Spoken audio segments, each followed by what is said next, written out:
ముందుగా హెడ్లైన్స్ చూద్దాం. అహ్మదాబాద్లోని కూలిపోయిన ఎయిర్ ఇండియా విమానంలో 242 మంది ప్రయాణికులు లండన్కు బయలుదేరుతుండగా టేకాఫ్లో అవాంతరం.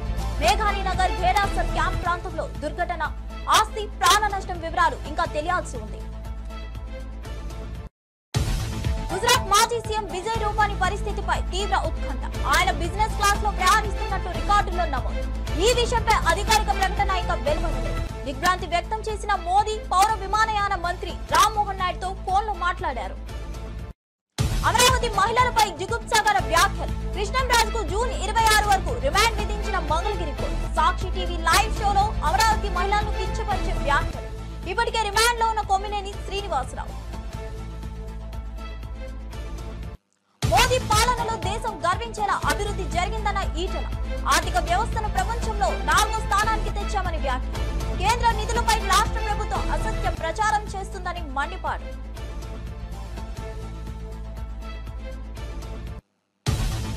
సీఎం రేవంత్ పై అనుచిత వ్యాఖ్యలు చేశారంటూ బాల్మూరి వెంకట్ ఫిర్యాదు. కేటీఆర్, కౌశిక్ రెడ్డిలపై చర్యలు తీసుకోవాలని డిమాండ్. సీఎం ప్రభుత్వ ప్రతిష్ట దెబ్బతీస్తున్నారని మండిపాడు.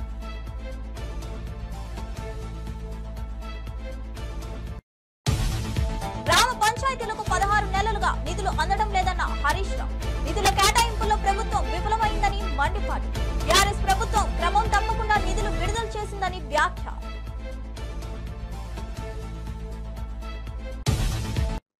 ఇక వివరాల్లోకి వెళ్దాం. గుజరాత్ రాష్ట్రంలోని అహ్మదాబాద్ నగరంలో గురువారం ఒక పెను విమాన ప్రమాదం చోటు చేసుకుంది. ఎయిర్ ఇండియాకు చెందిన విమానం టేకాఫ్ అవుతున్న సమయంలో అదుపు తప్పి కూలిపోయినట్లు ప్రాథమిక సమాచారం అందుతుంది. ఈ ఘటన స్థానిక మేఘాని నగర్ పరిధిలోని ఘేరాసర్ క్యాంప్ ప్రాంతంలో జరిగినట్లు అధికారులు తెలిపారు. ప్రమాద సమయంలో విమానంలో 242 మందికి పైగా ప్రయాణికులు ఉన్నట్లు తెలిసిందే. అహ్మదాబాద్ విమానాశ్రయం నుంచి లండన్ కు బయలుదేరేందుకు సిద్ధమైన ఎయిర్ ఇండియా విమానం టేకాఫ్ ప్రక్రియలో ఉండగా ఈ దుర్ఘటన సంభవించింది. విమానం రన్వే పై నుంచి గాల్లోకి లేచే క్రమంలో సమీపంలోని చెట్టును బలంగా ఢీకొట్టినట్లు తెలుస్తోంది. దీంతో విమానం అదుపు తప్పి కూలిపోయిందని ప్రత్యక్ష సాక్షులు కొందరు చెప్పినట్లు సమాచారం. గుజరాత్ లోని అహ్మదాబాద్ లో గురువారం మధ్యాహ్నం ఎయిర్ ఇండియా విమానం కుప్పకూలింది. ఎయిర్ ఇండియాకు చెందిన బోయింగ్ 787 డ్రీమ్ లైనర్ విమానం AI-171 అహ్మదాబాద్ లోని సర్దార్ వల్లభాయ్ పటేల్ అంతర్జాతీయ విమానాశ్రయం నుంచి మధ్యాహ్నం 1:38 లండన్ గ్యాట్విక్ కి టేకాఫ్ అయింది. అయితే గాల్లోకి ఎగిరిన కేవలం 5 నిమిషాల వ్యవధిలోనే విమానం కుప్పకూలింది. ప్రమాద వార్త తెలియగానే సహాయక బృందాలు, అగ్నిమాపక సిబ్బంది హుటాహుటిన ఘటన స్థలానికి చేరుకొని సహాయక చర్యలు చేపట్టారు. విమానం కూలిపోతున్న దృశ్యాలు కొన్ని ఆన్లైన్ లో వైరల్ అవుతున్నాయి. అవి చూపర్లను తీవ్ర భయాందోళనకు గురి చేస్తున్నాయి. గుజరాత్ లోని అహ్మదాబాద్ లో జరిగిన ఎయిర్ ఇండియా విమాన ప్రమాద ఘటనపై ప్రధాని మోదీ తీవ్ర దిగ్భ్రాంతి వ్యక్తం చేశారు. ఈ దుర్ఘటన గురించి తెలిసిన వెంటనే ఆయన కేంద్ర పౌర విమానయాన శాఖ మంత్రి రామ్మోహన్ నాయుడుతో గురువారం ఫోన్లో మాట్లాడారు. ప్రమాద వివరాలు, సహాయక చర్యల పురోగతిని అడిగి తెలుసుకున్నారు. ఈ విషయాన్ని మంత్రి రామ్మోహన్ నాయుడు కార్యాలయం అధికారికంగా వెల్లడించింది. క్షేత్రస్థాయిలో సహాయక పునరావాస కార్యక్రమాలను స్వయంగా పర్యవేక్షించేందుకు తాను తక్షణమే అహ్మదాబాద్ కు బయలుదేరుతున్నట్లు మంత్రి రామ్మోహన్ నాయుడు ప్రధానికి వివరించారు.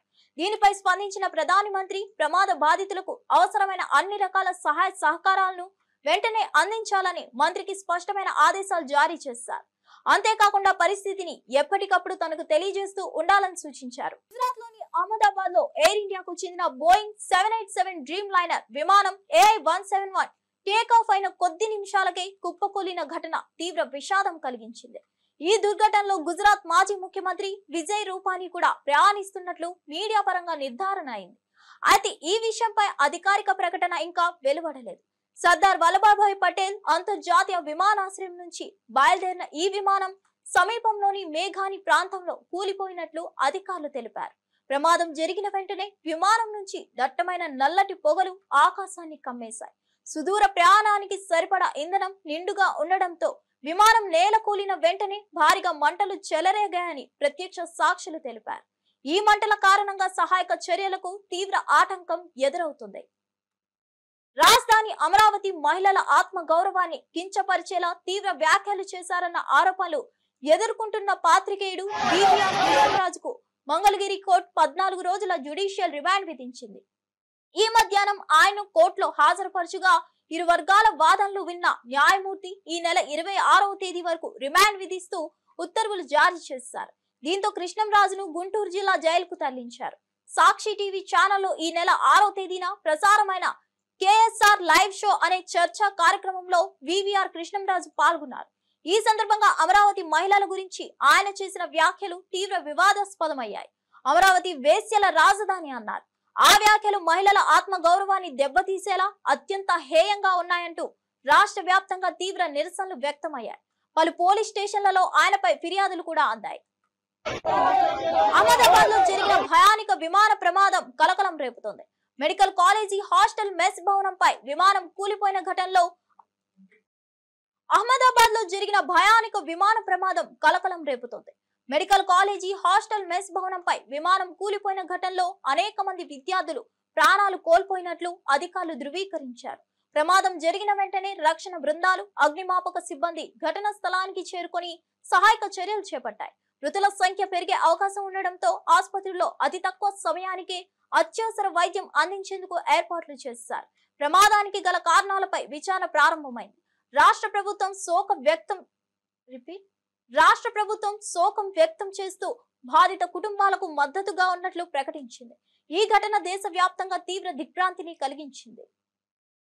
గ్రామ పంచాయతీలను పూర్తిగా నిర్లక్ష్యం చేస్తున్నారని సీఎం రేవంత్ రెడ్డి నేతృత్వంలోని కాంగ్రెస్ ప్రభుత్వంపై బీఆర్ఎస్ ఎమ్మెల్యే మాజీ మంత్రి హరీష్ రావు తీవ్రంగా ధ్వజమెత్తారు. గత 16 నెలలుగా పంచాయతీలకు రాష్ట్రం నుంచి నిధులు విడుదల చేయకపోవడంతో గ్రామాలు తీవ్రంగా నష్టపోతున్నాయన్నారు. డీజిల్ సదుపాయం లేక పంచాయతీ ట్రాక్టర్లు నిలిచిపోయాయని, కార్యదర్శులు తాళాలను అధికారుల వద్దకు అప్పగించే పరిస్థితి వచ్చిందని ఆవేదన వ్యక్తం చేశారు.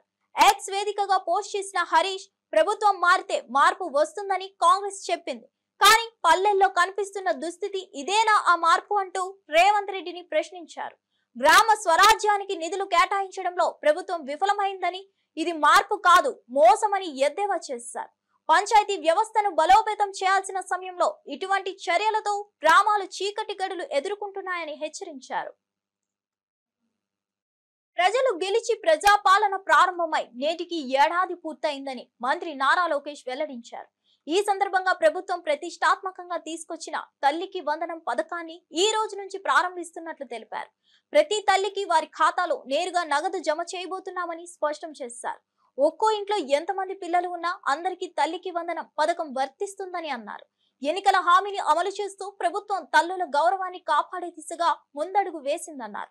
ఈ పథకం ప్రారంభం తల్లుల ఆశీర్వాదంతో రాష్ట్ర అభివృద్ధికి బీజం పడిన రోజు అవుతుందన్నారు.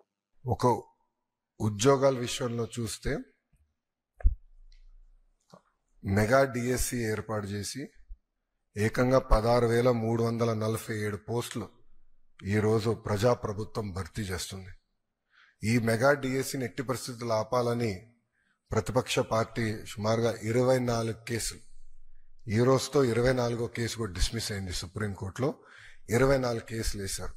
అయినా అవన్నీ తట్టుకుని డిఎస్సి ప్రక్రియ మేము పూర్తి చేస్తున్నాం.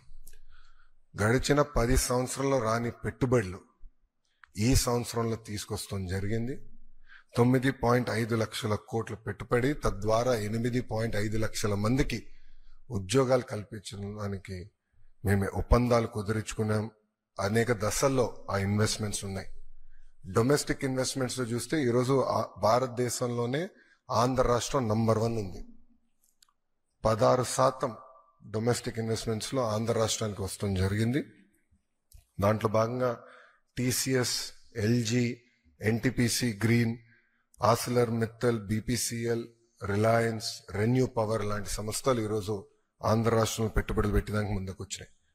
డబుల్ ఇంజిన్ సర్కార్ ఉంది కనుకనే విశాఖ స్టీల్ ప్లాంట్ కాపాడుకోగలం, రైల్వే జోన్స్ సాధించాం. అంతేకాకుండా భోగాపురం ఎయిర్పోర్ట్ పనులు కూడా వేగవంతంగా ఈరోజు జరుగుతున్నాయి. మీరు చూస్తే ప్రజాప్రభుత్వం ఏర్పడిన తర్వాత ఒక పెన్షన్లోనే భారతదేశంలో ఏ రాష్ట్రం ఇవ్వని విధంగా మేము ఇస్తున్నాం. వృద్ధులకి 1000 రూపాయలు పెంచాం, వికలాంగులకి 3000 రూపాయలు పెంచాం. బెడ్కే పరిమితం అవుతే 15,000. 8 నెలలుగా సీఎం కుర్చీపై కూర్చున్న రేవంత్ రెడ్డి రాష్ట్రానికి చేసిన సేవలు ఏమిటో ఒక్కసారి ఆత్మ విమర్శ చేసుకోవాలని మాజీ మంత్రి బీఆర్ఎస్ ఎమ్మెల్యే ప్రశాంత్ రెడ్డి కోరారు.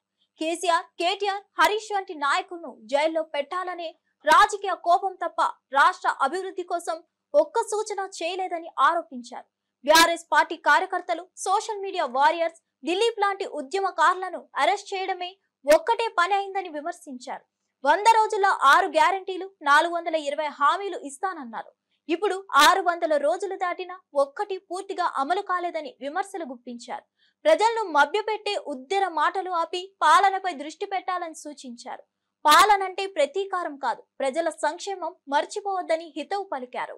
ఎందుకంటే మొన్న జరిగిన ఎంపీ ఎన్నికల్లో చూసుకుంటే మల్కాజ్గిరి పార్లమెంట్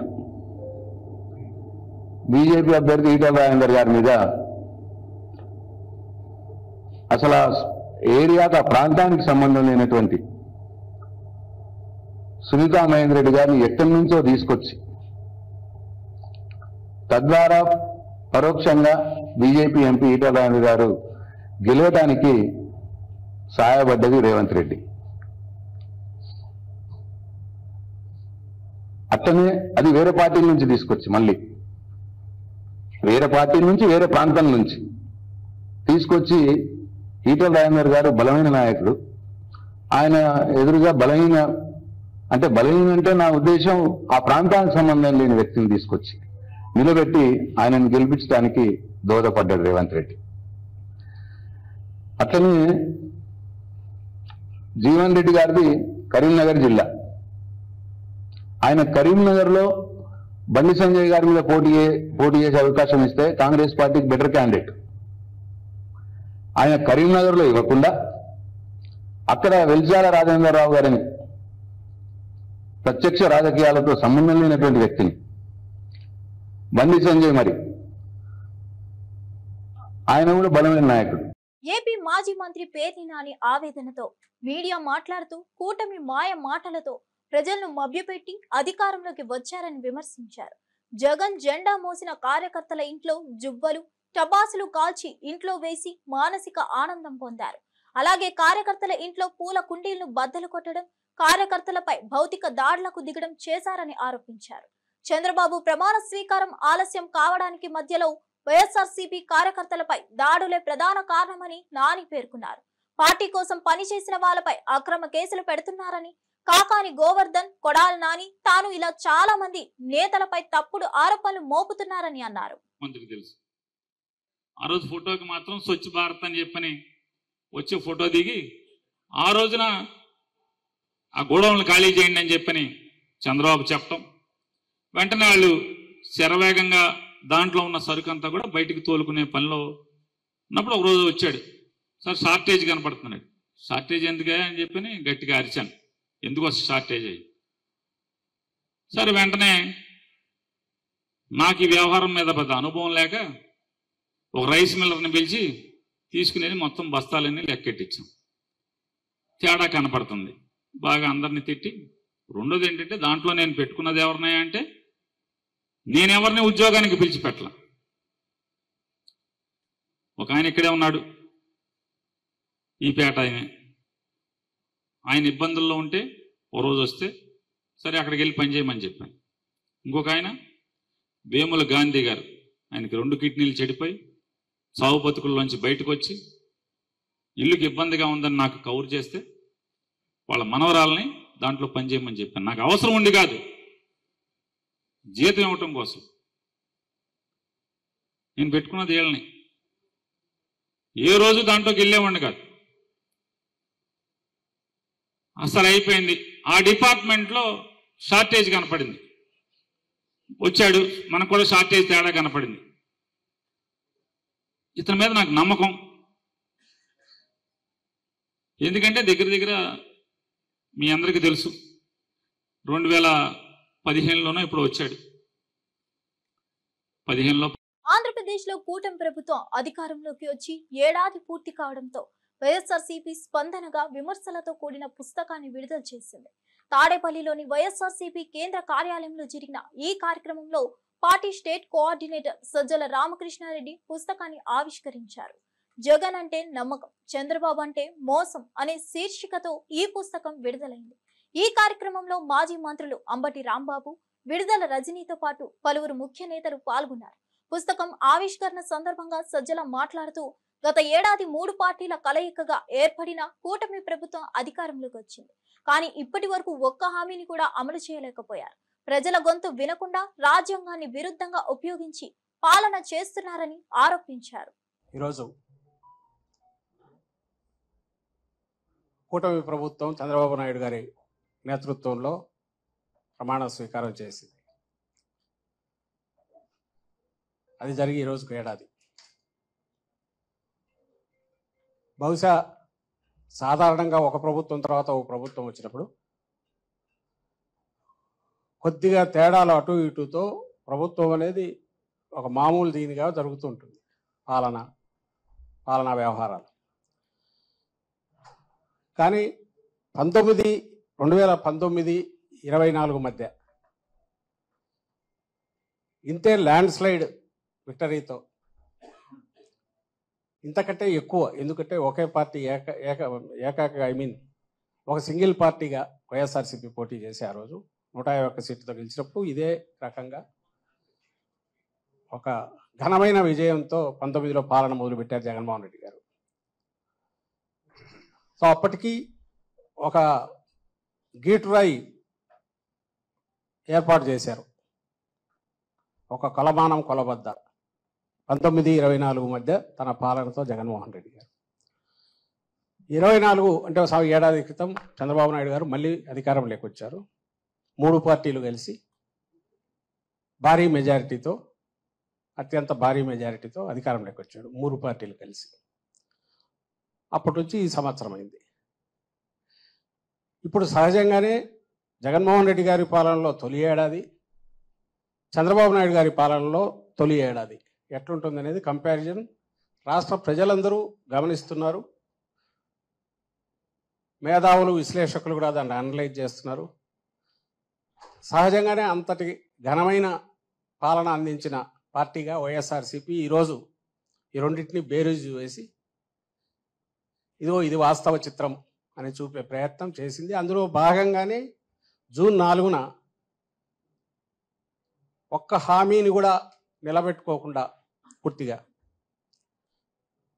అలవిగాని హామీలు ఇచ్చి భ్రమలో పెట్టి చంద్రబాబు నాయుడు గారు అధికారంలోకి వచ్చారు అని ముందు నుంచి చెప్తున్నాము.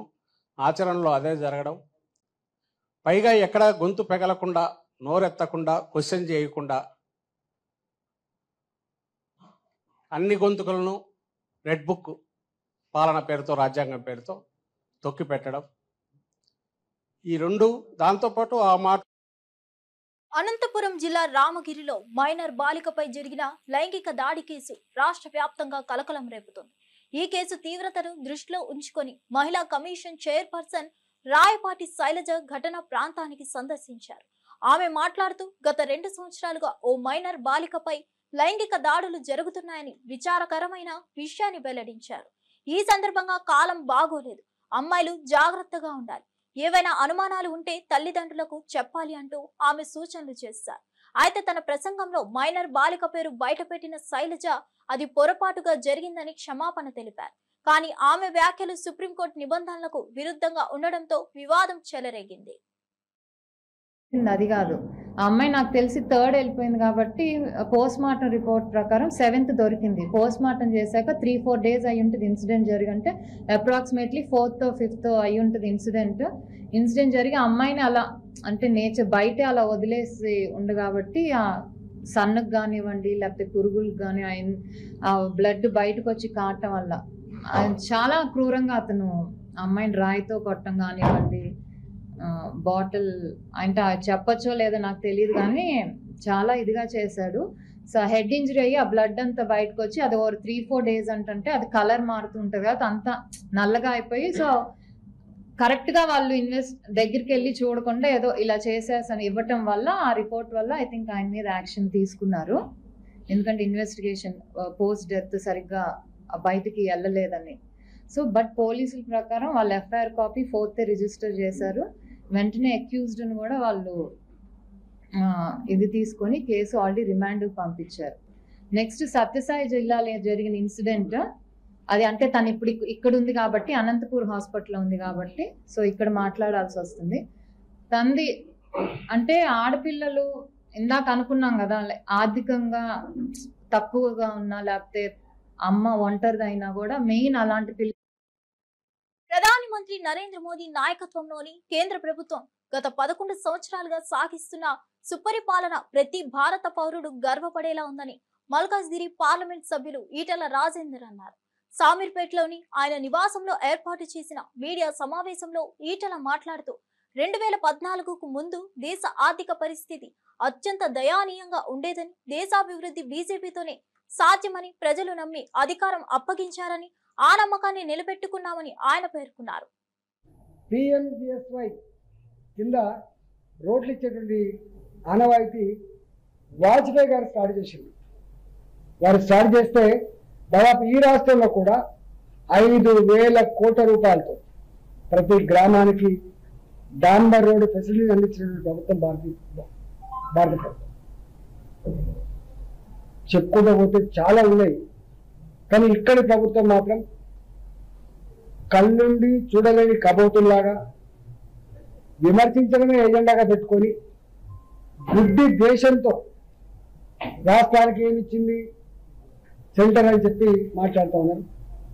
అవన్నీ లెక్కలు ఈ కేంద్ర ప్రభుత్వం 11 సంవత్సరాల కాలంలో ఏం అందించిందో దేశానికి అవి మీకు వాట్సాప్లో పెడతాం. స్టాటిస్టిక్స్ 11 సంవత్సరాల కాలంలో ఈ రాష్ట్రానికి భారతీయ జనతా పార్టీ కేంద్రంలో అధికారం నుండి ఏం అందించిందో తప్పకుండా మీకు ఆ స్టాటిస్టిక్స్ కూడా పెడతాం. మచ్చుకు ఇవాళ వీళ్ళకు కూట్ల రాయి తీయలేనోడు ఏట్ల రాయి తీసినట్టుగా ఇక్కడ ప్రజలు అధికారాన్ని కట్టబెడితే గతంలో ఉన్న ప్రభుత్వంలో అసహించుకోబడి వద్దు ఈ ప్రభుత్వం అని చెప్పి ఇలా ఏరి కోడి పొందబెట్టింది. ఇవాళ ఇప్పుడున్న ఈ ప్రభుత్వం రేవంత్ రెడ్డి గారి నాయకత్వంలో 10-12 నెలలకే ప్రజల చేత అసహించుకోబడి ఇంకా ఈ పార్టీ వద్దు అనేటువంటి స్థాయికి పోవడమే కాకుండా చివరి గ్రామీణ ప్రాంతాల్లో, పట్టణ ప్రాంతాల్లో ఛాయ్ తాగే కాడ, పాన్ డబ్బాల కాడ మాట్లాడుకునే మాట ఏంటంటే, ప్రజలు మాట్లాడుకునేది వేరు, స్వయంగా కాంగ్రెస్ పార్టీ కార్యకర్తలు నాయకులు మాట్లాడుకున్న మాట ఏంటంటే 20 ఏళ్ల దాకా కాంగ్రెస్ పార్టీకి ఓటేసే పరిస్థితి లేదు, అట్లాంటి పరిస్థితి తెచ్చుకున్న పరిస్థితి. ఇంకా ఫైనాన్స్ డిపార్ట్మెంట్ పోతే అనకాపల్లి జిల్లా అచ్యుతాపురంలో యోగాంధ్ర కార్యక్రమాన్ని వైభవంగా నిర్వహించారు. ఈ కార్యక్రమంలో వేలాది మంది ప్రజలు ఉత్సాహంగా పాల్గొని యోగాసనాలు వేశారు. హోంమంత్రి తంగెళ్ల అనిత, ఎంపీ సీఎం రమేష్, టీడీపీ సీనియర్ నేత బండారు సత్యనారాయణమూర్తి ఈ కార్యక్రమానికి హాజరై ప్రజలతో కలిసి యోగాసనాల్లో పాల్గొన్నారు. ఆరోగ్యంపై అవగాహన కల్పించే ఈ కార్యక్రమం పట్ల యువతలో ఆసక్తి పెరిగింది. యోగా ద్వారా శారీరక, మానసిక ఆరోగ్యం మెరుగవుతుందని నేతలు ఈ సందర్భంగా తెలియజేశారు. యోగాంధ్ర ద్వారా ఆరోగ్యవంతమైన ఆంధ్రప్రదేశ్ కు దారి తీసే ప్రక్రియ కొనసాగుతుందని నిర్వాహకులు తెలిపారు.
హైదరాబాద్ నగరంలో మరోసారి భారీ వర్షం బీభత్సం సృష్టించింది.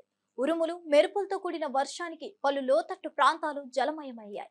ముఖ్యంగా చందానగర్లోని ప్రైవేట్ ఆసుపత్రులు, వాణిజ్య సముదాయాల సెల్లార్లలోకి భారీగా వరద నీరు చేరింది.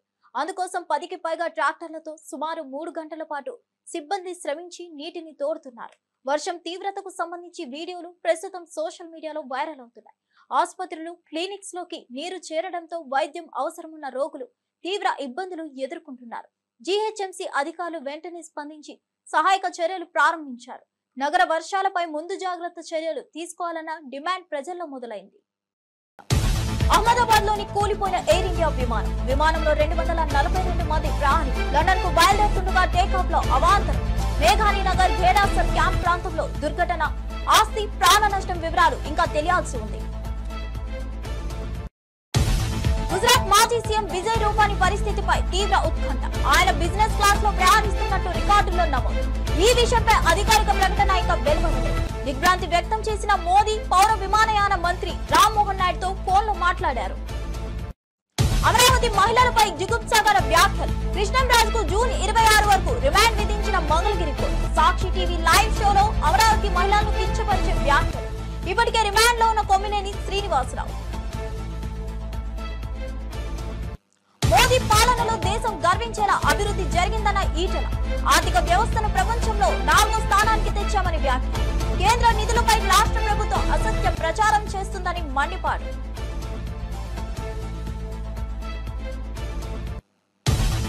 సీఎం రేవంత్ పై అనుచిత వ్యాఖ్యలు చేశారంటూ బాల్మూరి వెంకట్ ఫిర్యాదు. కేటీఆర్, కౌశిక్ రెడ్డిలపై చర్యలు తీసుకోవాలని డిమాండ్. సీఎం ప్రభుత్వ ప్రతిష్ట దెబ్బతీస్తున్నారని మండిపాడు.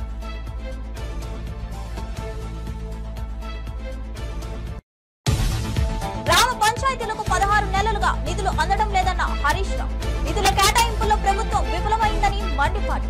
టీఆర్ఎస్ ప్రభుత్వం క్రమం తప్పకుండా నిధులు విడుదల చేసిందని వ్యాఖ్య.